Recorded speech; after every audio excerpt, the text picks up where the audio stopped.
Keep you posted on all this. Now to the race for president, and what a huge difference in the last 48 hours since President Biden's withdrawal from seeking a second term.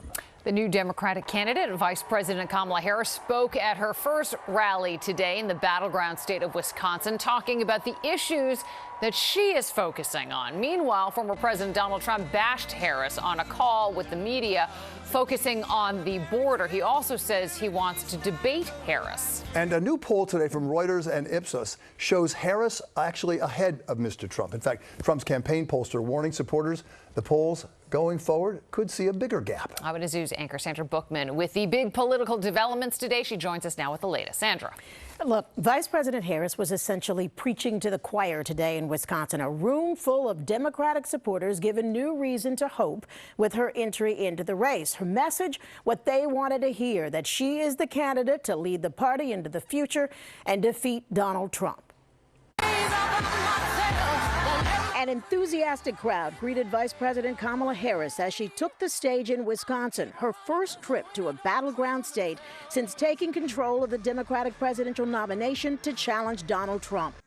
This campaign is about who we fight for. Harris's rally in Wisconsin capped a historic two-day stretch that transformed the race. She secured enough commitments from Democratic National Convention delegates to effectively lock down the nomination.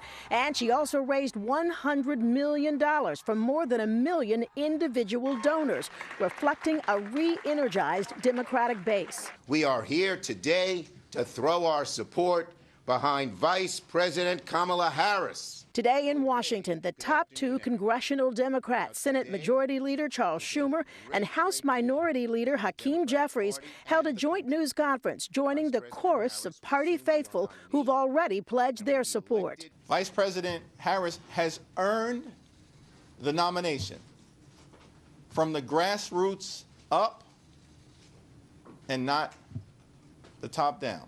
On stage in Wisconsin, the vice president stuck with what is sure to be a theme in her campaign, highlighting the contrast between herself and the former president. I took on perpetrators of all kinds.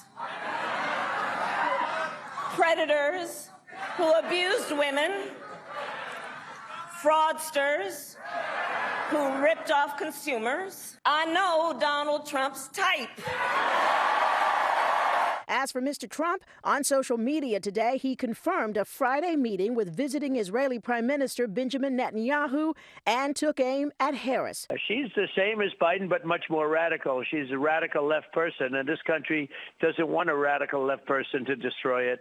She's far more radical than he is. Now, confirmation this afternoon that Israeli Prime Minister Netanyahu will also meet with Vice President Harris. That meeting scheduled for sometime Thursday following a 1 p.m. meeting between President Biden and Mr. Netanyahu. Liz? Speaking